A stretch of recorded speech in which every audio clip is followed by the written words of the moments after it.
The hard truth about money. Hey everyone, and welcome back to the Cracked Canvas community. Today, let's get real about money.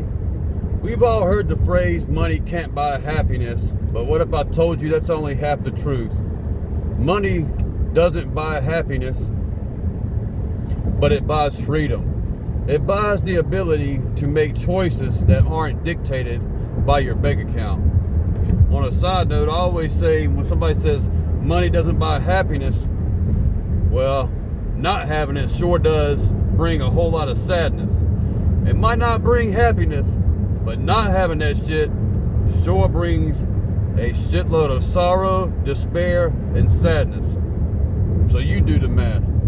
As Dave Ramsey famously says, you must gain control over your money or the lack of it will forever control you.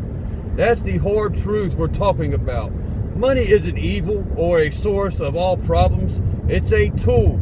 And like any tool, its power depends entirely on how you use it.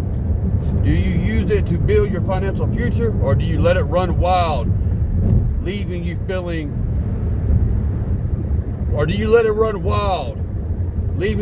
controlled and stressed? This week, let's commit to taking control. Let's start treating our money like the powerful tool it is and use it to build a life on our own terms. Drop a comment below and tell me one thing you're doing this week to take control of your money. Sometimes it's difficult, me looking at a script while driving. Probably shouldn't be doing it, but that's why I gotta pause sometimes. I apologize. Thank you so much for watching. I hope everybody has a blessed day, and I will see you in the next video. Boom.